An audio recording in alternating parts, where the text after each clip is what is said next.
What happens when the fairy tale shatters? For Olivia Croft, it happened with the sound of knuckles pulverizing drywall inches from her face. Her husband, Harrison Croft, the tech billionaire, lauded on magazine covers as a visionary, showed her his true face in their $50 million Park Avenue penthouse. He was a monster hiding in plain sight. Pregnant and terrified, Olivia knew that running wasn't enough. He would find her. He would control the narrative. So in the terrifying hours that followed, she made a choice. She wouldn't just be a victim. She would be the architect of his downfall, using the one weapon he never accounted for, the truth captured in crystal clear 4K video. The argument, like most of them, started over something laughably insignificant. A caterer for the upcoming Croft Foundation gala. Harrison wanted per se. Olivia, having heard whispers of their declining standards, suggested a private consultation with Daniel Hum's team from 11 Madison Park. To the outside world, it was the epitome of a 1% problem. To Olivia, sitting in their sprawling penthouse that overlooked Central Park like a kingdom, it was a test. A small, seemingly harmless push to see if she still had a voice. Harrison Croft didn't just occupy a room, he consumed it. At 42, he still possessed the restless, predatory energy that had helped him build his tech empire, Croft Enterprises, from a garage startup into a global behemoth. His public persona, curated with meticulous precision by a team of PR sharks, was that of a maverick genius, charming, slightly eccentric, and devoted to his beautiful younger wife. They were the golden couple, their life a meticulously art-directed fantasy for the masses. Daniel Hum Harrison scoffed, not looking up from his tablet, where stock tickers glowed a venomous green. "We're not running a vegan bake sale, Olivia. We need prestige. Per se is prestige. Harrison, I've heard." "You've heard." He mimicked his voice, dripping with condescension. He finally looked at her, his blue eyes, so often described in the press as piercingly intelligent, turning flat and cold. It was a look she had come to dread. "You hear things from your little coterie of socialites and lunch havers. I build things. I make decisions based on data, on brand power. Not gossip." Olivia felt the familiar heat rise in her cheeks. At 7 months pregnant, her body already felt like a foreign country, and his dismissiveness made her feel like an unwelcome tourist in her own home. She placed a hand on her swollen belly, a subconscious gesture of protection. "It's not gossip. It's a gala for our foundation. My name is on it, too." "I just want it to be perfect," she said, her voice softer than she intended. She hated how he made her small. "It will be perfect when you stop trying to meddle in things you don't understand." He stood up, the tablet clattering onto the glass coffee table. He began to pace a coast tiger in a bespoke Brioni suit. The penthouse, with its floor-to-ceiling windows and minimalist furniture, suddenly felt claustrophobic. "Do you have any idea the pressure I'm under? The Vanguard deal is on a knife's edge. We have a hostile takeover bid from Kenji Tanaka's firm in Tokyo. My entire legacy is on the line, and you're here debating canapés. This has nothing to do with canapés, and you know it," she retorted, a spark of her old self flaring up. Before she was Mrs. Croft, she was Olivia Davenport, a sharp art curator with a master's degree from Sotheby's. She had a mind, an opinion, a life. He had systematically dismantled it, piece by piece, cloaking the demolition in the guise of luxury and protection. "Oh, enlighten me then. What is this about?" he sneered, turning to face her fully. This was the precipice, the point where she could retreat, murmur an apology, and let him win.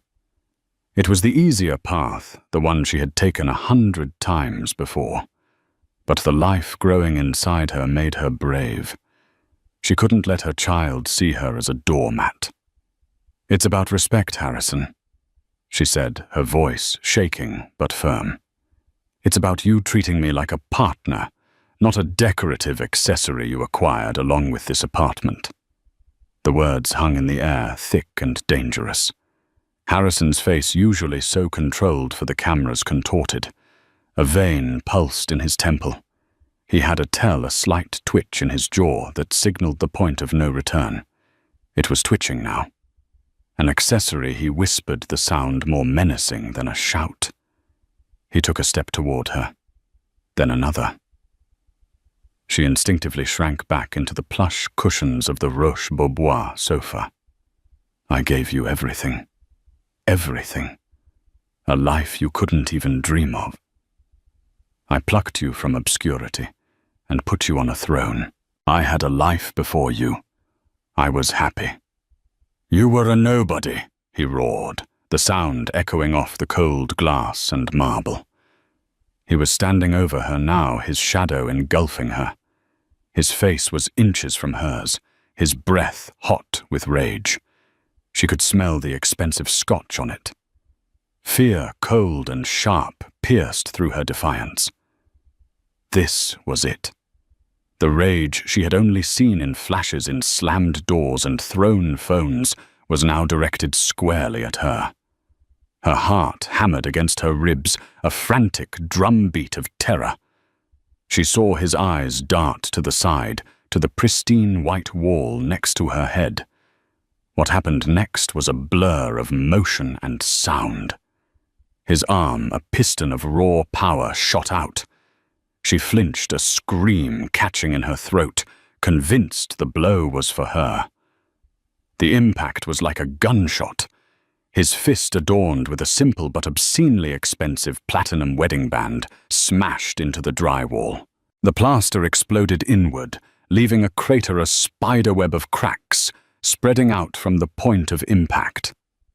Dust and debris rained down, some of it catching in her hair. Silence.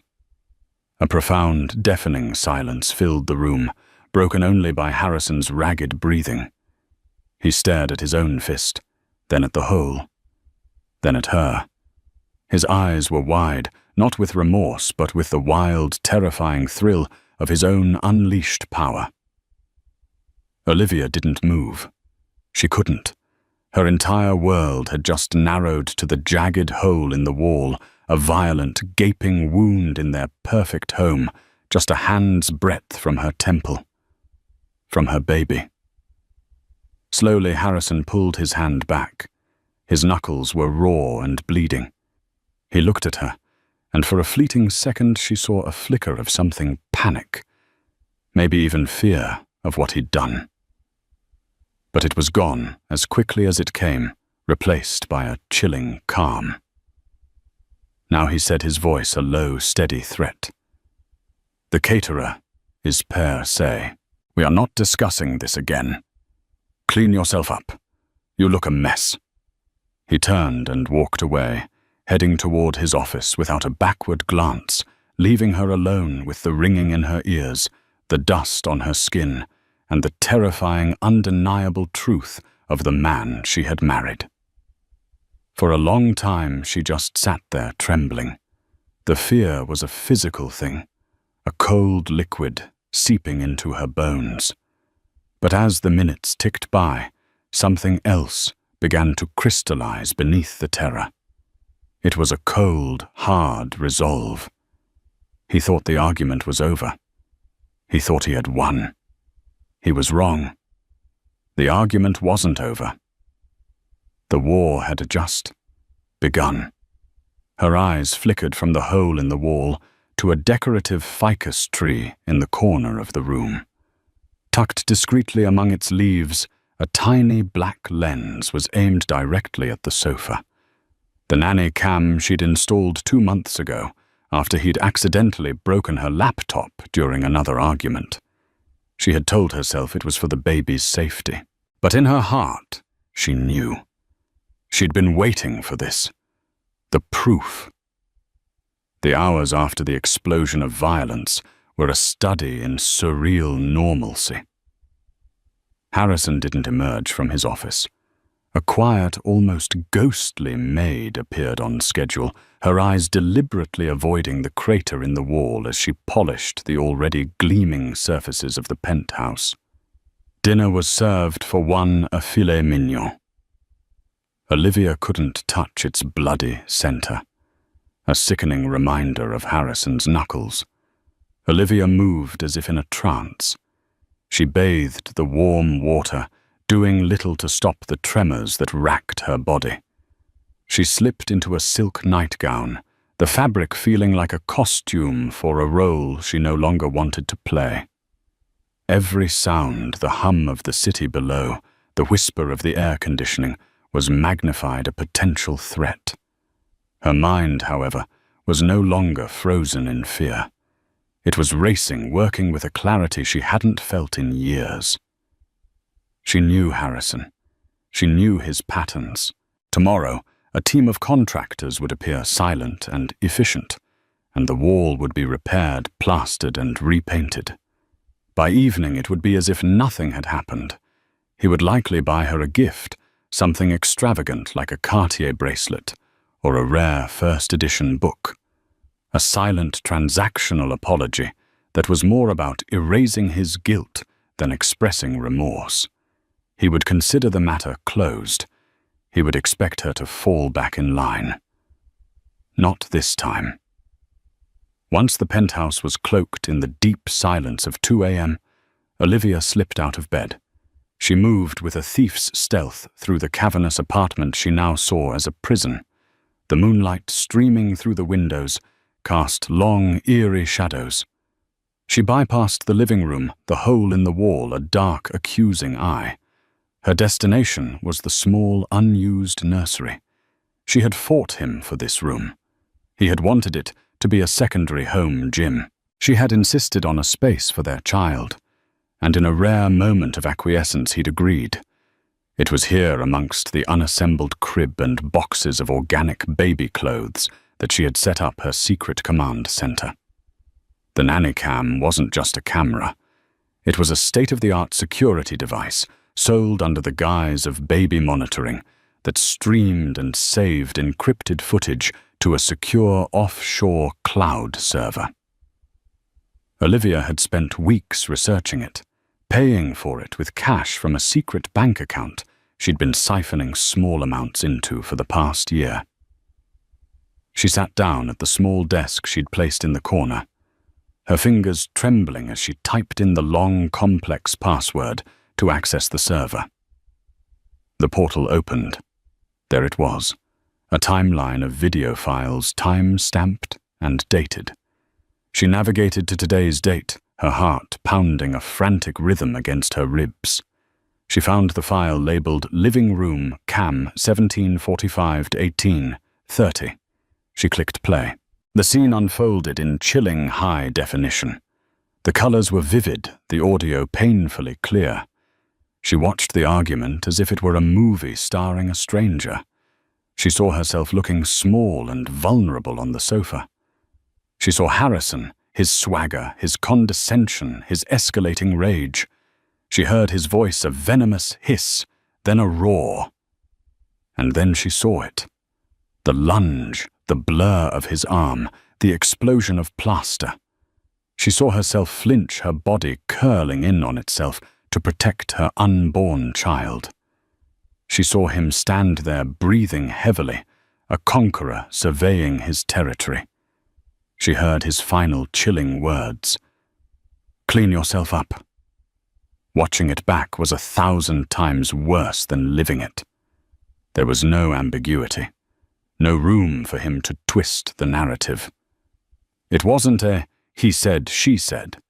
It was a cold, hard, visual fact. He hadn't just punched a wall.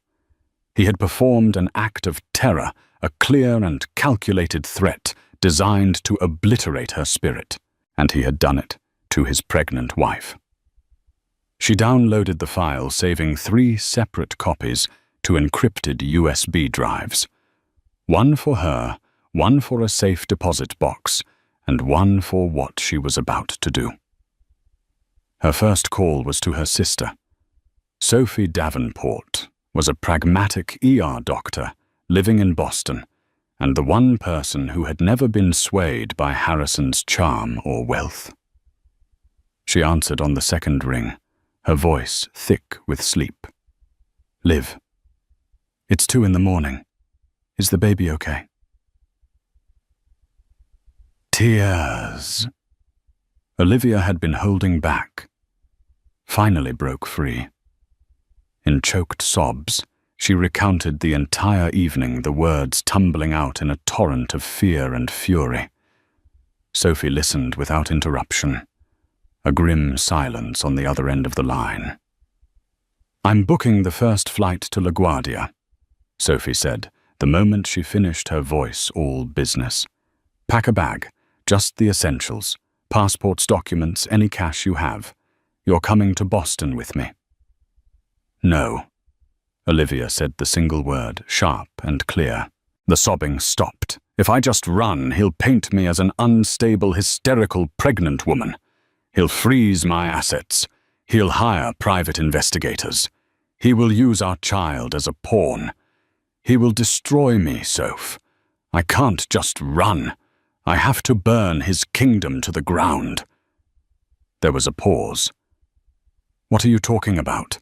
Sophie asked, a note of alarm in her voice. "I have a video, Sophie, of the whole thing."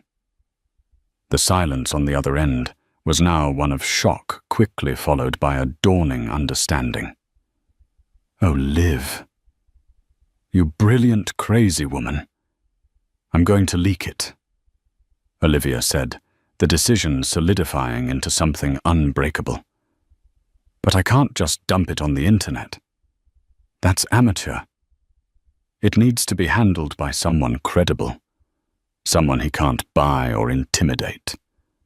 Her mind was already working, connecting dots from her past life. Before Harrison, her work as a curator had put her in touch with journalists covering the art world, including the high-stakes world of auctions and forgeries. One name stood out: Ben Carter. He wasn't a gossip columnist. He was a Pulitzer Prize-winning investigative reporter for the New York Chronicle, known for his meticulous, fact-checked takedowns of powerful, corrupt men. He had once interviewed her for a piece on art repatriation. He had been tough fare and unimpressed by wealth. He was perfect. "I need you to do something for me," Olivia said to her sister. "I'm going to wire you the last of my emergency fund. I need you to find me the most ruthless, terrifying divorce attorney in New York City. A shark. I want her ready to file the second the story breaks." "Consider it done," Sophie replied, her voice filled with a fierce pride. "Be careful, Liv. You're taking on a dragon." "I know," Olivia whispered, looking at the USB drive in her hand. "But I have a weapon he never forged." After ending the call, she composed an email from a new anonymous account. The recipient was Ben Carter's private encrypted address, which he listed on his professional page for sensitive tips. Subject: Evidence of violent domestic abuse by Harrison Croft. Body: Mr. Carter. You don't know me, but we met once years ago for a story. I am in possession of a video file recorded today, July 25th, 2025. The video shows my husband, Harrison Croft, in our New York apartment, committing an act of violent intimidation against me. I am 7 months pregnant. The video is clear and undeniable. I am prepared to provide it to you exclusively on the condition of anonymity until the story is published. This is not about money. This is about my safety and the safety of my child. If you are interested in exposing the truth behind the public facade of a celebrated public figure, I will be at the back corner booth of the Old Town Cafe on 3rd Avenue at 7 a.m. I will be wearing a grey trench coat and reading a copy of Meditations. Come alone. Attached is a 3-second soundless clip from the video. Just so you know, this is real. She attached a short, cropped gif of Harrison's fist making contact with the wall, a silent, damning piece of evidence. She took a deep breath, her finger hovering over the send button. This was the point of no return. The moment she pressed this, the life she knew, the gilded cage, the suffocating luxury, the silent terror would be over. A new life of uncertainty, public scrutiny, and battle would begin. She thought of her child, of the world she wanted to bring them into. A world where their mother wasn't afraid. She pressed send. The Old Town Cafe was a relic, a small, unassuming diner that had survived decades of gentrification by serving reliably decent coffee and greasy breakfasts. It was the last place anyone would expect to find the wife of a billionaire. At 6:50 a.m., Olivia slipped into the worn vinyl of the back booth. She had dressed down jeans, a simple black sweater, the grey trench coat and a baseball cap pulled low over her face. She placed the copy of Marcus Aurelius's Meditations on the table and ordered a black coffee she had no intention of drinking. Every nerve in her body was screaming. At precisely 7 a.m., a man entered the cafe. He was older than she remembered, perhaps in his late 50s, with salt and pepper hair and a rumpled coat that suggested he valued function over fashion. It was Ben Carter. His eyes scanned the room instantly, dismissing the few other patrons, and landed on her. He approached the booth with a cautious, deliberate gait. "Mrs. Croft," he asked, his voice a low baritone. He didn't offer a hand, just slid into the opposite side of the booth. "I prefer Olivia Davenport," she said, her voice steadier than she felt. He gave a slight nod. "Fair enough. You brought a storm to my inbox this morning, Miss Davenport. Is it a storm you're willing to chase?" "I watched the clip," he said, getting straight to the point. "It's compelling. But a 3-second gif isn't a story. I need context. I need to see the full video. I need to verify its authenticity. And I need to know why you're doing this. The world will call you a gold digger, a scorned wife out for revenge. You need to be prepared for that." Olivia met his gaze unflinching. "I am prepared to be called worse. What I'm not prepared for is raising my child in a house where rage is normalized and violence is the answer to a disagreement. I'm not doing this for money. I'm doing this for my life." She reached into her bag and slid one of the encrypted USB drives across the table. "This is the full unedited file, time-stamped with metadata intact. My husband's IT security is legendary, but this system is completely independent. It's clean. The full video shows the entire argument, from the discussion about a caterer to the moment he punched the wall and walked away." Ben picked up the drive, examining it. "This could bring down one of the most powerful men in the country. It will have consequences for him, for his company, for you." "I'm counting on it," Olivia said. "My team will need a few hours to verify everything he said," pocketing the drive. "If it's what you say it is, we'll run it on the Chronicle's front page, digital first, by noon. Once it's public, my editors will want an exclusive interview. On the record. You'll have it," she agreed. "As soon as I'm in a secure location." Ben Carter stood up. "Stay safe, Miss Davenport." He left as quietly as he had arrived. Olivia remained in the booth for another 10 minutes, her body thrumming with adrenaline. The first chess move had been made. Now she had to prepare for the counterattack. She left the cafe and took a winding, circuitous route through the city-switching subway lines twice before emerging in a completely different neighborhood. There, a black car was waiting. Sophie had come through. The driver simply held up a phone with the name Evelyn Reed on it. Olivia got in. The hours that followed were a blur of calculated action.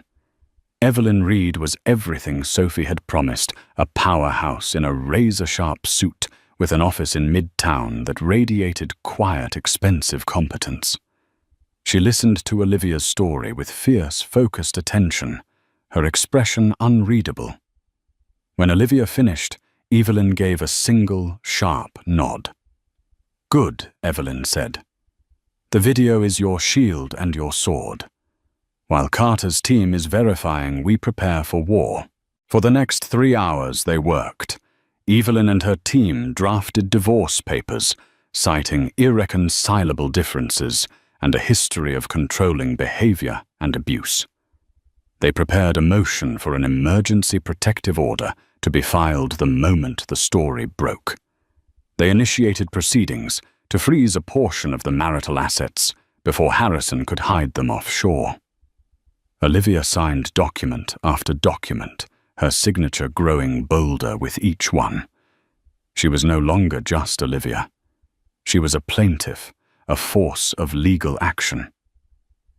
At 11:58 a.m., Olivia was in a hotel suite that Evelyn had secured under a corporate alias. Sophie was there, having landed at LaGuardia and come straight to the hotel.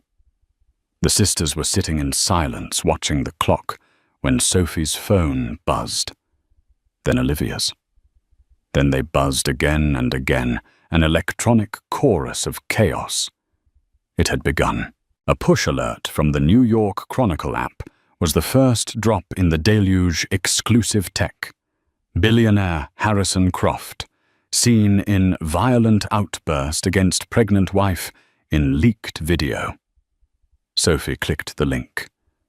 There it was. The front page of the Chronicle's website was dominated by a still frame from the video. Harrison, his face a mask of fury, his fist inches from a cowering Olivia. Below it, Ben Carter's meticulously detailed article laid out the story, embedding the full, shocking video. The storm had made landfall. Within minutes, Harrison Croft was the #1 trending topic worldwide. The video was everywhere, ripped from the Chronicle site, and shared millions of times a minute across Twitter, Instagram, and TikTok. News channels broke into their regular programming.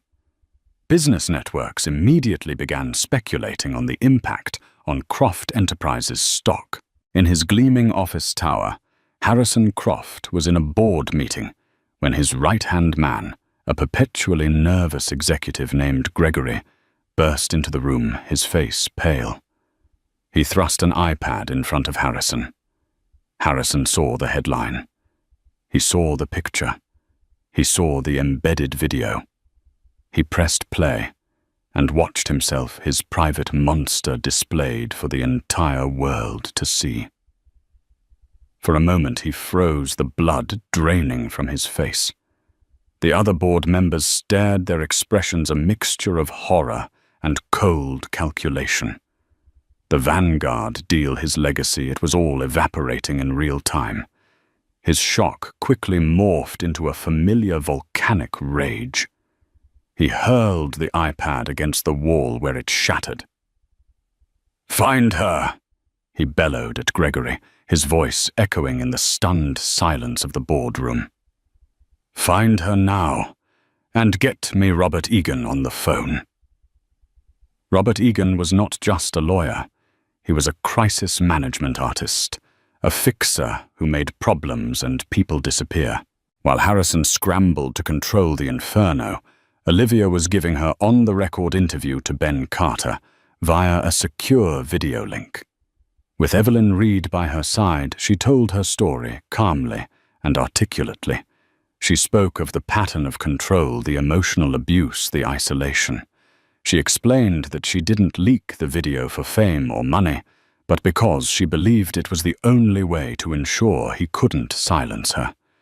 He built a public image of a perfect, benevolent man. she said, her voice clear and strong.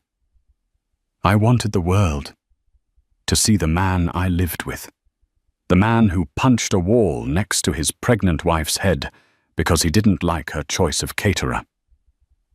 That one detail, the caterer, was a masterstroke. It was so petty, so absurd, that it made the violence all the more chilling and believable. It stripped Harrison of any possible justification, painting him not as a man who lost his temper under pressure, but as a pathetic tyrant. As the interview wrapped up, Evelyn's phone rang. It was the process server. He had just served a stunned Harrison Croft with divorce papers and the temporary restraining order in the lobby of his own office building in front of a horde of reporters. The king was cornered in his castle. The walls, the real ones, and the metaphorical ones were closing in. And Olivia, the woman he had tried to reduce to a mere accessory, was holding the hammer. The 24 hours following the leak were a public relations bloodbath for Harrison Croft. His meticulously crafted image was not just tarnished, it was incinerated. Croft Enterprises' stock plummeted by 30% in pre-market trading, wiping out billions in value. The board of directors issued a terse statement announcing that Harrison was taking an indefinite leave of absence and that an internal investigation was underway. It was a corporate execution, swift and brutal.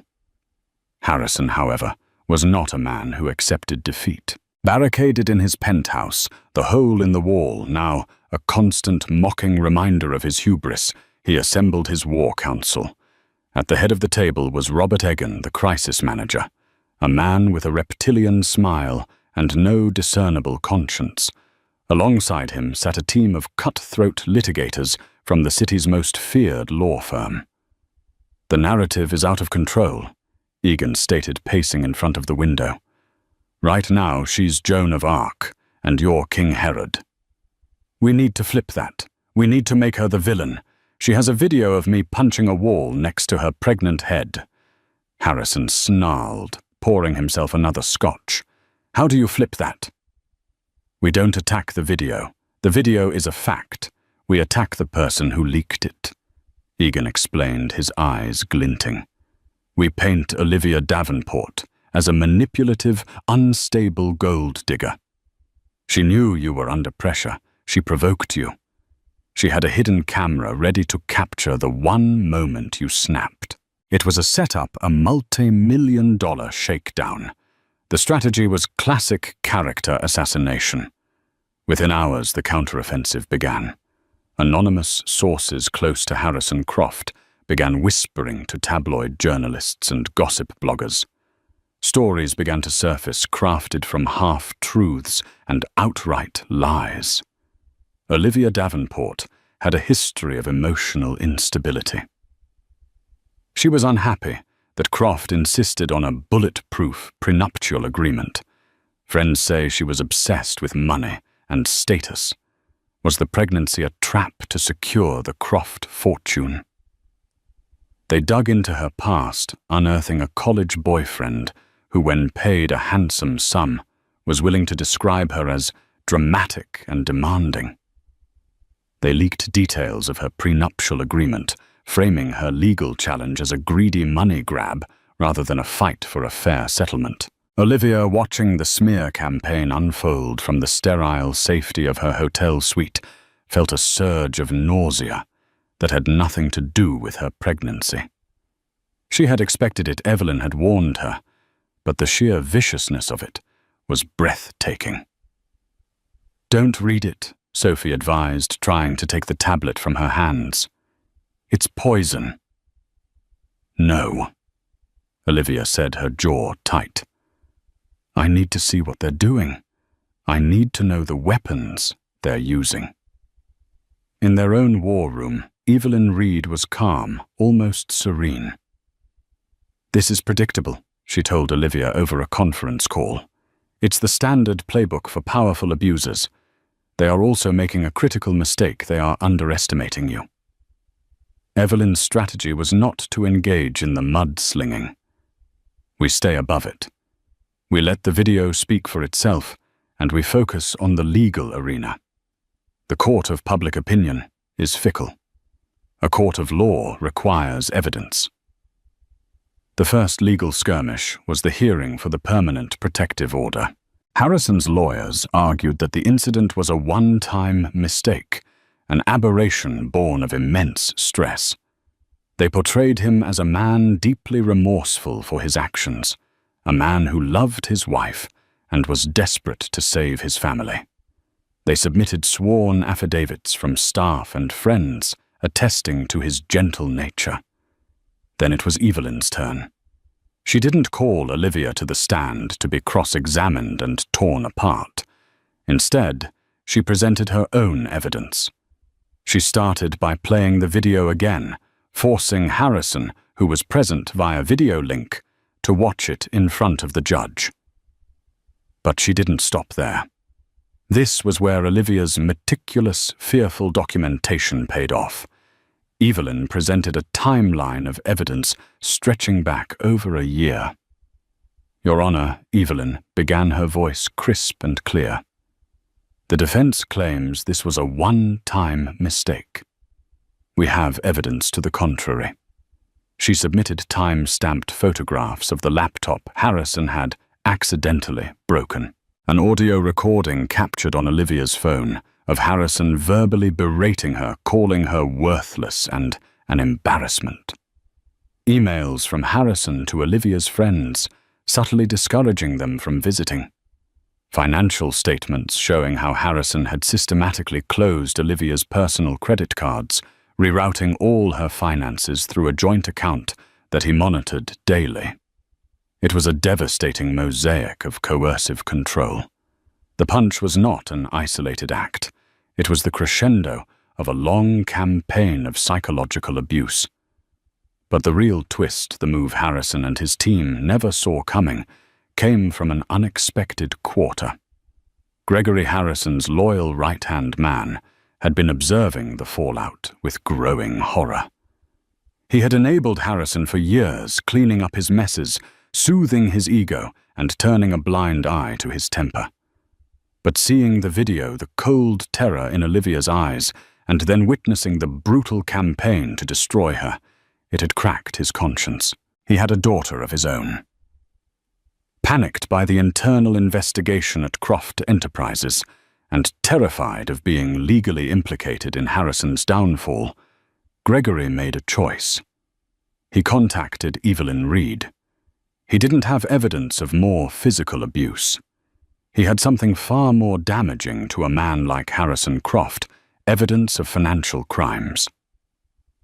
Gregory provided Evelyn with documents proving Harrison had been using the Croft Foundation, the very foundation they were planning the gala for, as a personal slush fund, funneling charitable donations to cover personal expenses and risky private investments. He was laundering money through his own philanthropy. At the next hearing, which was meant to be a preliminary discussion about asset division, Evelyn Reed dropped the bomb. "Your Honor, my client is not just a victim of domestic abuse, but she has also unwittingly been made party to potential federal crimes," Evelyn announced to a stunned courtroom.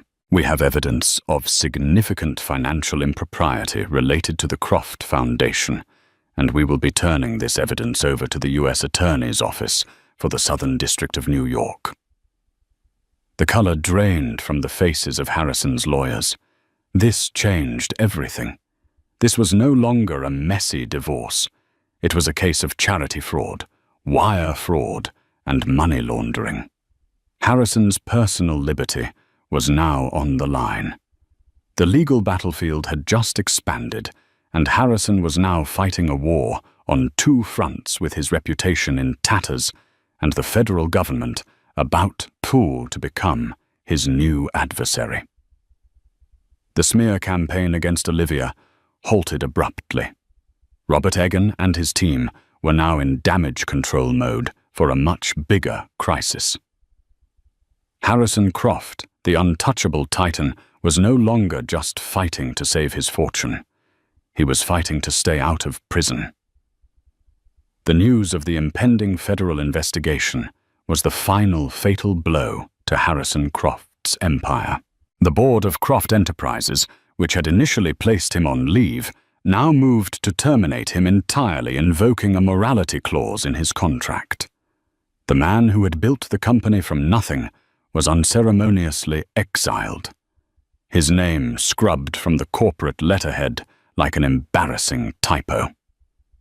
His one-time allies and sycophants in the worlds of business and society vanished, their loyalty as hollow as his public persona. The invitations stopped. The calls went unreturned. The silence was absolute. For Olivia, the shift was seismic. The narrative which had briefly been twisted against her snapped back with a vengeance. She was no longer just a victim of domestic violence, but a whistleblower who had exposed a corrupt charlatan. The public, which had been fed a diet of lies about her being a gold digger, now saw her as a woman of immense courage. Donations poured into women's shelters in her name. Advocacy groups lauded her bravery. She had weathered the storm. She spent those weeks in a quiet, secluded estate in upstate New York, rented by Evelyn's firm. Sophie stayed with her, a constant, grounding presence. For the first time in years, Olivia felt the suffocating weight of Harrison's control lift. She took long walks in the woods, breathing in the scent of pine and damp earth. She read books not to appear smart, but for the simple joy of it. She ate what she wanted, wore what she wanted, and spoke when she wanted. She was slowly, carefully rebuilding herself. Her pregnancy progressed peacefully. Away from the stress and fear of the penthouse, she felt a profound connection to the child growing inside her. This baby was no longer just a reason to escape. It was her partner in this new life, a future she was fighting for. Meanwhile, Harrison's world was shrinking to the size of a courtroom. His high-powered legal team, now focused on the federal charges, advised him to settle the divorce quickly and quietly. A public, drawn-out fight with Olivia would only provide more ammunition for the prosecutors and further poison any potential jury pool. The settlement negotiation was not a negotiation at all. It was a surrender. Evelyn Reed, armed with the threat of Gregory's testimony and the weight of the federal case, dictated the terms. Olivia would receive a settlement that was far more than the prenup stipulated, not out of greed, but as a matter of principle and security. It included the full transfer of a trust fund for their child, ensuring the baby would never have to depend on Harrison for anything. More importantly, it included Harrison relinquishing all parental rights. He could never see contact or make any claim to their child. It was the ultimate price for his actions. He would lose his legacy, not just in business, but in blood. Faced with the prospect of a lengthy prison sentence, a desperate Harrison agreed to everything. He signed the papers, his signature, a weak scrawl, a ghost of his former arrogant flourish. The final piece of the puzzle fell into place a week later. The U.S. Attorney for the Southern District of New York held a press conference. Standing before a bank of cameras, he formally announced the indictment of Harrison Croft on multiple counts of wire fraud and money laundering. He specifically credited information provided by concerned citizens for initiating the investigation. Harrison Croft, the man who once graced the cover of Forbes, was now pictured on the front of the New York Post, in a grainy photograph, his face ashen as he walked into a federal courthouse. The visionary had become a common criminal. The story was no longer about a billionaire's marital problems. It was about the complete and utter collapse of a fraudulent empire. A few days after the settlement was finalized, Olivia was sitting on the porch of the upstate house, watching the sunset paint the sky in shades of orange and purple. Sophie brought her a cup of decaf tea. "It's over," Sophie said softly. You did it, Liv. You actually did it. Olivia placed a hand on her belly, where she felt a gentle kick. A small smile touched her lips. We did it. She thought about the woman she was just a few months ago, trembling on that sofa, feeling small and silenced. It felt like a lifetime ago. She had learned the hardest lesson of her life in that gilded cage, that true power wasn't about money or fame or control over others. It was about controlling your own story. The leak of the video had been an act of desperation, but it had transformed into an act of liberation. It hadn't just exposed Harrison, it had freed her. She had walked through fire and emerged not unscathed but stronger, purer, and finally, unequivocally, herself. She wasn't Mrs. Harrison Croft anymore. She was Olivia Davenport, a mother-to-be, a survivor, and the architect of her own quiet, beautiful freedom. The future was uncertain, but for the first time in a very long time, it was hers to write. 6 months felt like a lifetime. The world that had imploded in a storm of headlines and legal filings had settled into a fragile, quiet peace. Winter had descended upon New England, blanketing the landscape in a soft, sound-dampening layer of snow. Olivia had traded the suffocating luxury of a Park Avenue penthouse for a modest, charming colonial in a quiet suburb of Boston. It was a 5-minute drive from her sister Sophie, a proximity that felt like a fortress wall. Her new life was measured in the rhythms of her daughter Lily. The baby had been born in late autumn, a healthy, beautiful girl with Olivia's dark hair, and to her immense relief, none of Harrison's features. Her world, once filled with galas and hostile takeovers, now revolved around 3 a.m. feedings, the scent of baby powder, and the gummy, unconditional smile of her child. The silence she had once craved was now filled with lullabies and the gentle gurgle of a happy baby. She was healing. Most days she believed it. But trauma leaves echoes. A car door slamming in the street could send a jolt of adrenaline through her. A raised voice in a movie made her flinch. She had nightmares where she was back in the penthouse, the walls closing in a gaping black hole next to her head. Harrison was a ghost who haunted the edges of her newfound peace. He was under house arrest in his empty penthouse, awaiting a federal trial. His communications monitored, his assets frozen. He was a cutted beast. Yet she knew beasts were most dangerous when cornered. The package arrived on a Tuesday. It was a plain brown box with no return address, the label printed in a generic font. Sophie, who was over for lunch, eyed it with suspicion. Probably another baby gift from some well-wisher, Olivia said, trying to sound casual as she sliced through the tape with a kitchen knife. The public by and large remained on her side. She'd become a reluctant symbol of survival, and gifts from strangers weren't uncommon. But this wasn't a baby blanket or a stuffed animal. Inside, nestled in tissue paper, was a worn, leather-bound book. Olivia's breath caught in her throat. She knew it instantly. It was her father's journal. Her father, a history professor who had died a decade ago, had been a prolific writer. His journals were his most prized possessions. After his death during a chaotic move, several of them had been lost, including this one from his final year. Olivia had mourned its loss for years. She had told Harrison the story once in the early days, in a moment of intimate, trusting vulnerability. He had listened, his expression full of sympathy. She opened the cover.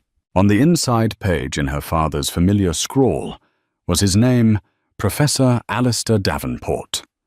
Tucked beneath it was a small, crisp, new piece of paper.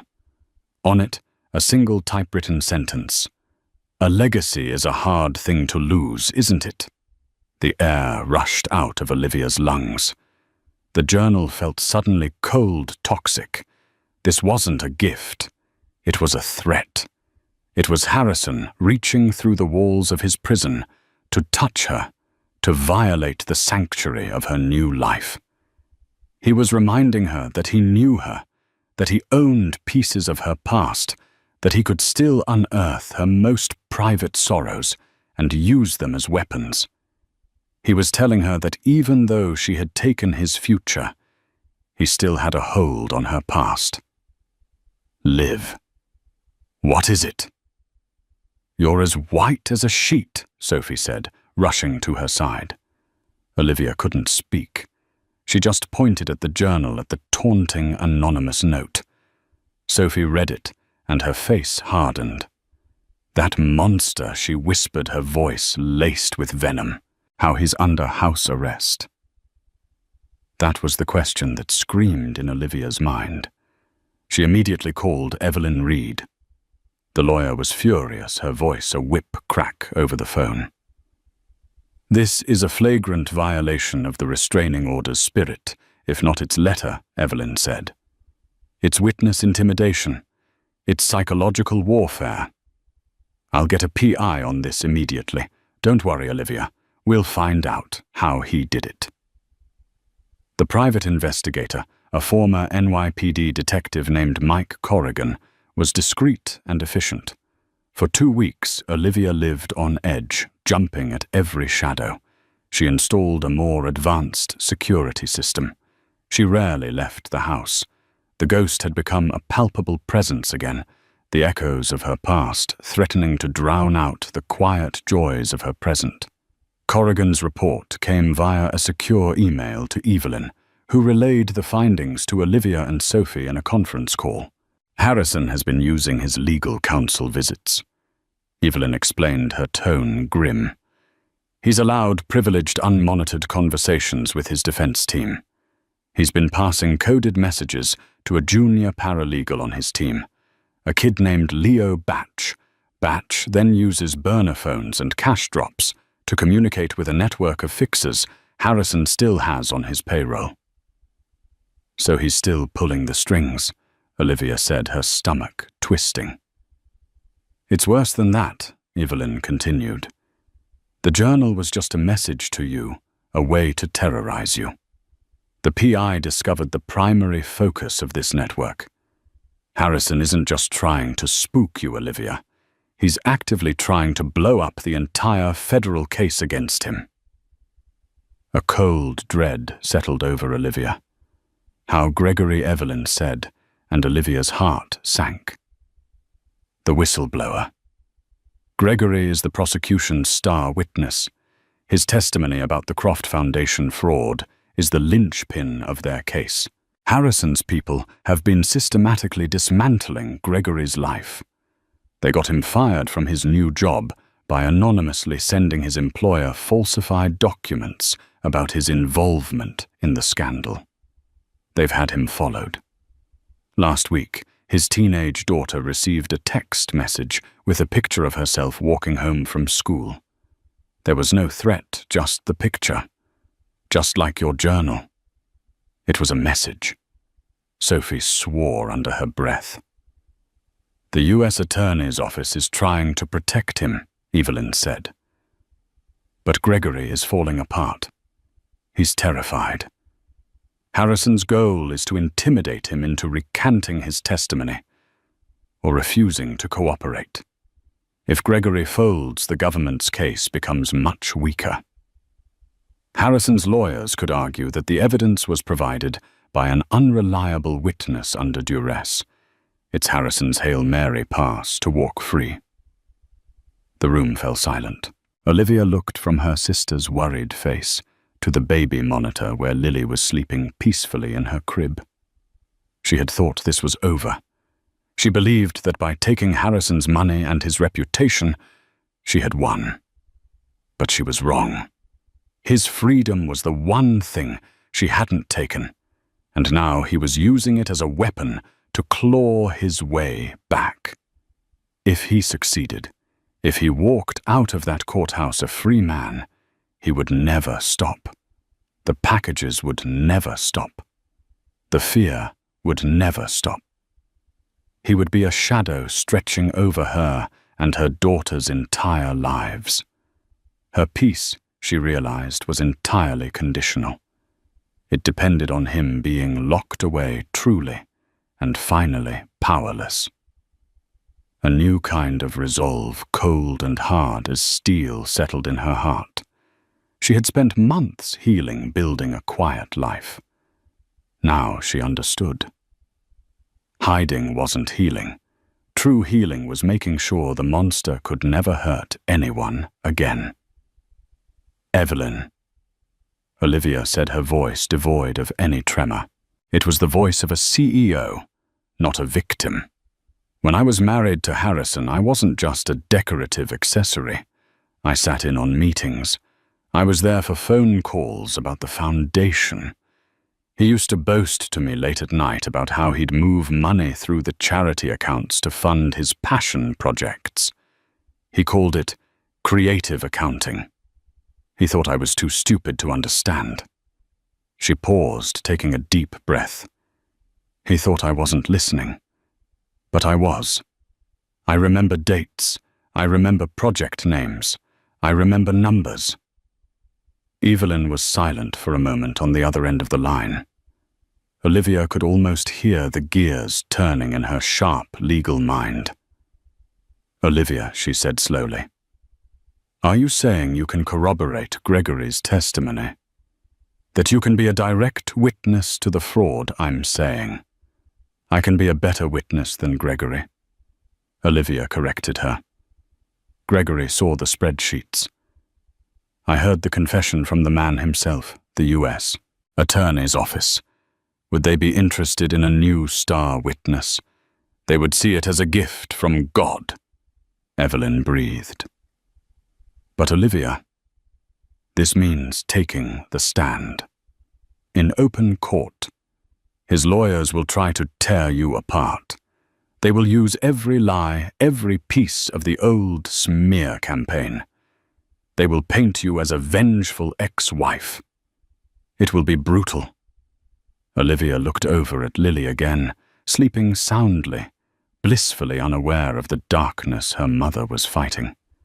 She had taken the video to protect this child. Now she had to finish the job. She couldn't build a life of peace on a foundation of fear. She had to build it on a foundation of justice. "Let them try." Olivia said, her voice ringing with the clarity of absolute certainty. "They called me a gold digger. They called me unstable. They can call me whatever they want. But when I take that stand and look that jury in the eye, the only thing they're going to call me is credible. Get me the U.S. attorney. In the end, this isn't just a story about a leaked video and the fall of a powerful man. It's a testament to the quiet strength that can be forged in the darkest of places." Olivia Davenport's journey from a terrified wife in a golden prison to a woman who reclaimed her own life serves as a powerful reminder that the truth, when wielded with courage, is the most formidable weapon of all. She didn't just escape her abuser. She dismantled the very source of his power, proving that real strength isn't about how hard you can punch, but about how resiliently you can stand back up. Her story is a voice for the voiceless, and a symbol of hope for anyone who feels trapped. If Olivia's story of courage resonated with you and you believe in the power of truth, please give this video a like and share it to spread the message. Subscribe to our channel for more real-life stories that matter. What would you have done in her position? Let us know in the comments below. Thank you for watching.